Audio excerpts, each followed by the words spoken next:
I'm Crystal McCarey, and I was a Soul Train dancer from 1976 to 1989. It's Saturday, I see the golden sun is shining up above.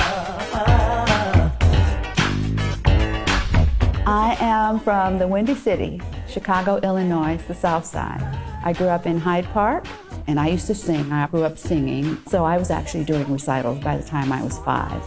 My mother is a professional dancer. In '55, they had a nationwide search for the dancers that were going to open the Moulin Rouge. It was the first African-American owned casino in Las Vegas in Nevada, and my mom was one of 3 that were selected from Chicago. I would say the style of my dancing is for sure based on her, watching her at a very young age. I knew of Soul Train in '70, and I tried a couple of times to get on the show then, but being the only child, I could never go anywhere alone. So my grandmother drove me over there twice, and when she saw it, she said, "No, I'm not leaving you here." She saw the kids out there, and everybody was acting all crazy. She said, "No, it's not time for you to do this." So once I finished my schooling, I hit the first thing smoking to come out and check out LA. The way Soul Train came about is I was actually working in the building that was directly across the street from Don Cornelius's office, but I didn't know that.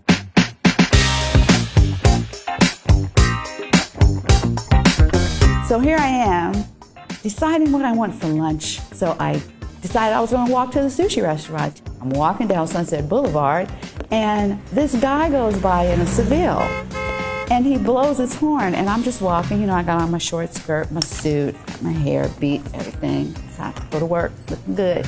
He went around the block, and he came back again, and he double parked. He got out his car, and he ran over to me with a business card. He said, excuse me, do you dance?" And I was like, "Yeah, of course I dance." And he said, "Well, I work with Soul Train, and you're really attractive, and I was wondering if you'd be interested in auditioning for the show." And I looked at his card, and I knew my mom knew Don Cornelius from high school because she used to talk about it when he first put the show on WCIU in Chicago. So I called my mom. I was like, "Mom, you're not going to believe this." And I told her, and she's like, "Just tell him when you get there that you're Bobby Sox's daughter." I said, "Okay, Barbara McCarey, I'll tell him." After work, walked across the street, went up to their suite. They had me fill out some paperwork, and I sat down and waited. And then Don got off the phone, and he said, My, who's this?" And I introduced myself, and I said, "My mom asked me to let you know that I'm Bobby Sox's daughter. She remembers you from DuSable High School." And he said, Bobby Sox." I said, "Yeah, my mom was Barbara McCarey." And he was like, "Bobby Sox. Oh my goodness, that's your mom?" And he just immediately, he remembered her. So I just went into a showgirl move on him. And he was like, "Just make sure your skirt don't come down." Because I was, doing my thing, shaking the hair. And I just rolled in. He was like, "Man, look out now, look out." He said, "Are you available to come on the show this weekend?" And I said, "Yeah, I'll get there." And that was it. And I was there 13 years.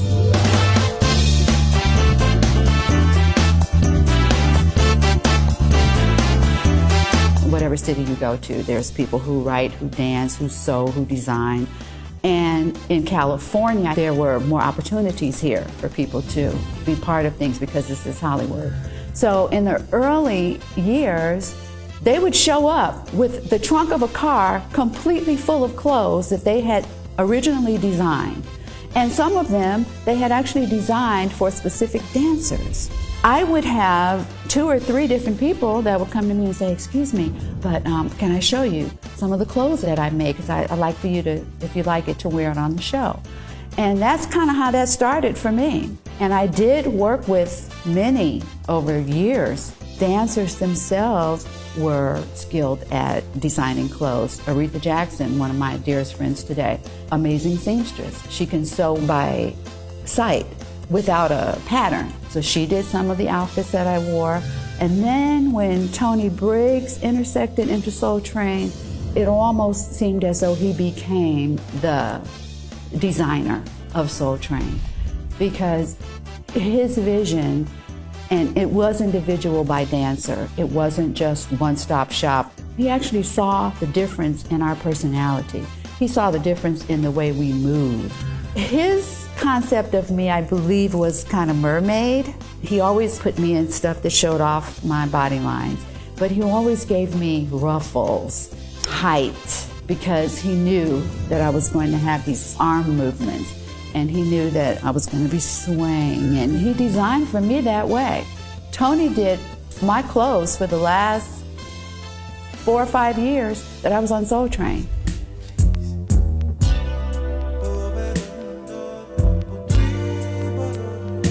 I love you, baby. The most memorable times on Soul Train were for sure Marvin Gaye. Marvin was a personal friend, and he was a fan. He had watched me on Soul Train for years, so when he came, he asked Don if I could come up and dance with him in the intro to the song he was going to perform. And Don said, man, I can't just bring Crystal up here by herself. Look at all these beautiful featured dancers here. But what I will do is I'll grab a clutch of them together and let them come up here with you, and I'll let Crystal lead it off. So that's how that feature came about. Little Richard I also knew as well. And when he came and performed on Soul Train, he too requested me to come up on stage and dance. Little Richard, I was like, wow, wow, wow. Me and Niecy Payne took over the stage, and Reggie Thornton, we got up there and we just rocked and had such a wonderful time. And then Funkadelic.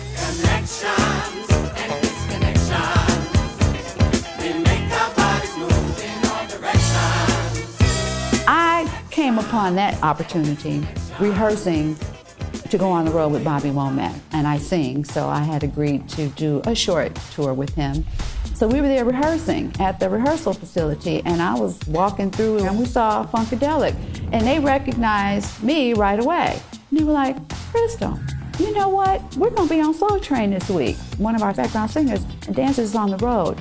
Do you wanna fill in? So I said, sure, let's do it. When I went to Soul Train for that taping, I was going into the celebrities' dressing room, and everybody was like, where's Crystal? And they said, well, she's here, but she's gonna be on the show. All the dancers and everything were like, Crystal's gonna be on Soul Train, she's gonna be on the show. And nobody knew exactly what I was gonna be doing. And everybody was like, well, if she got a record deal and she's getting ready to debut and she didn't tell me, I'm gonna be done with that happening. Crystal, what are you doing up here?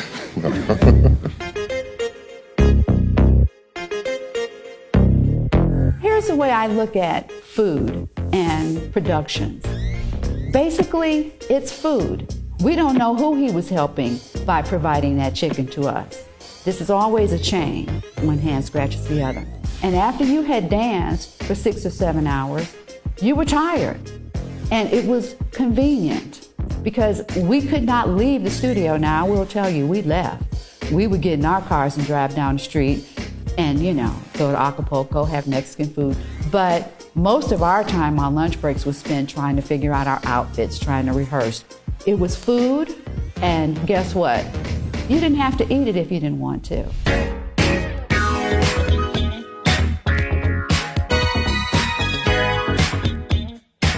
The Soul Train line is like the quintessential feature spot. That's where all the dancers wanted to be included. They didn't even care if they danced on the floor the entire show, maybe on a riser once or twice, but everybody wanted to come down the Soul Train line. That's where you really got to engage the audience. Definitely one of the favorite parts of the show, and everybody kind of prepared for it. Sometimes it happened right off the top. Other times it was just rehearsed. We would use our time during the lunch break to rehearse. We were figuring out, okay, what we were going to change into. That was also a big thing. We didn't want to be wearing the same outfits that we did the whole show, so everybody was rushing to try to change into something for the Soul Train line.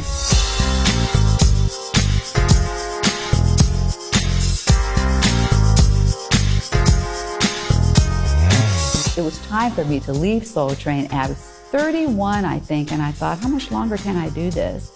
And I thought, it's time for me to make my break. And I still did it for another year because it really was hard to stop dancing on Soul Train. It was a fantastic workout every month, but it was time for me to go. But before I did, I had to ask John if he'd give me a job. I said, well, John, I really want to work on your show. And he said, well, get in line.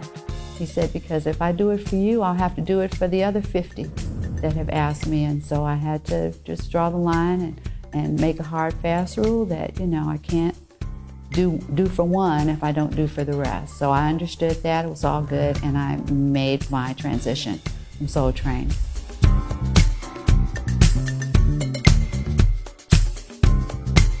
Soul Train was such a unique vehicle.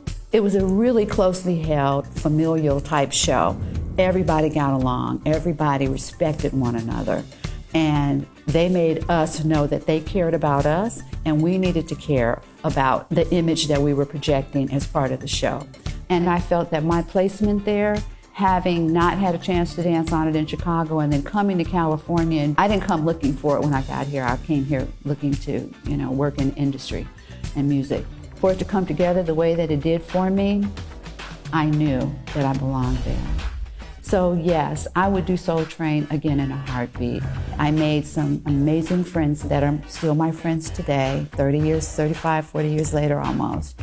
Still talk to them every other week. Everybody's still healthy and we're still here.